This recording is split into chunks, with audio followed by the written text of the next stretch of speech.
55 ധനുഷിന്റെ 55ാമത്തെ ചിത്രം ധനുഷിനെ സംബന്ധിച്ചുള്ളൊരു hit super hit status വേണ്ട ഒരാളാണ്. കാരണം അടുത്ത കാലത്ത് ഇറങ്ങിയ സിനിമകളെല്ലാം പരാജയമാണ്. അതായത് ഡയറക്റ്റ് ചെയ്ത സിനിമയും അഭിനയിച്ച സിനിമകളും ഒക്കെ. കാരണം അസാധാരണമായ ഒരു കാലിബർ ഉള്ള ഒരു തമിഴ് നടന്മാരിൽ ഒരാൾ തന്നെയാണ് ധനുഷ്. കാരണം അഭിനയിച്ച് പ്രതിഫലിപ്പിക്കുന്ന കഥാപാത്രങ്ങളൊക്കെ നല്ല ഗംഭീരമായിട്ട് ചെയ്യുന്ന ഒരാളാണ്. ഇപ്പം ആസുരം പോലുള്ള ലേറ്റസ്റ്റ് ആയിട്ടൊരു സിനിമയാണെങ്കിൽ പോലും ഗംഭീരമായിട്ട് കഥാപാത്രമായിട്ട് അങ്ങ് മാറിയിട്ടുണ്ട് ധനുഷ്. എന്തായാലും ധനുഷിന്റെ പുത്തൻ ചിത്രത്തിന് ഏറ്റവും വലിയ പ്രത്യേകത അതിനകത്ത് മമ്മൂട്ടി ലീഡ് റോളിൽ വരുന്നതാണ്. മമ്മൂട്ടി ഒരു പ്രധാന കഥാപാത്രമാണ്. ഏകദേശം 45 മുതൽ 50 ദിവസത്തെ ഷൂട്ടിംഗ് മമ്മൂട്ടിയുണ്ട്.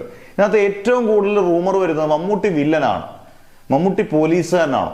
യഥാർത്ഥത്തിൽ നമുക്കറിഞ്ഞ സ്ട്രോങ് റൂമേഴ്സ് അനുസരിച്ച് മമ്മൂട്ടി വില്ലനല്ല, മമ്മൂട്ടി പോലീസുകാരനും അല്ല. മമ്മൂട്ടി ഒരു രാഷ്ട്രീയ പശ്ചാത്തലമൊക്കെ ഉള്ള ഒരു ഗുണ്ടായിസമൊക്കെ കാണിക്കുന്ന ഒരു പ്രധാനപ്പെട്ട ഒരു കഥാപാത്രമാണ്. അതായത് ഒരുപക്ഷെ നമ്മുടെ ധനുഷിനെക്കാട്ടിൽ ഇച്ചിരി മേൽക്കൈ നേടുന്ന കഥാപാത്രമായിട്ട് ചിലപ്പോൾ സിനിമയിൽ വന്നേക്കാം. എന്തായാലും ഈ സിനിമ ഒരുക്കുന്നത് അമരന്റെ ഡയറക്ടർ ആയതുകൊണ്ട് തന്നെ ഇതൊരു നല്ല രീതിയിൽ മേക്ക് ചെയ്താൽ ഒരു മാസ് മസാല ഒരു ചിത്രം എന്നുള്ള രീതിയിൽ തന്നെയാണ്. അത്യാവശ്യം പാട്ടും ആക്ഷനും ഒക്കെ ഒരുക്കി വെച്ച് കഴിഞ്ഞാൽ ഒരു ഹിറ്റ് സ്റ്റാറ്റസ് നേടാനുള്ള ചാൻസ് വളരെ കൂടുതലാണ്. നല്ല ബിഗ് ബഡ്ജറ്റിലാണ് ഒരുക്കുന്നത്. എന്തായാലും ആക്ഷൻ സീക്വൻസുകളും നല്ല ഡയലോഗ് പ്രസന്റേഷനും ഒക്കെ ഉണ്ടെങ്കിൽ ഒരു ഹിറ്റ് മുതൽ ഒരു സൂപ്പർ ഹിറ്റ് വരെ പ്രതീക്ഷിക്കാം. പിന്നെ സിനിമയാണ്, അമരൻ തന്നെ ഗംഭീര ഹിറ്റായിരുന്നു. എന്നിട്ട് അതിന് ഡയറക്ടറിന്റെ അടുത്ത പടം മോശമാകത്തില്ല, ഒരു ഗംഭീര ഹിറ്റാകട്ടെ നമുക്ക് പ്രതീക്ഷിക്കാം.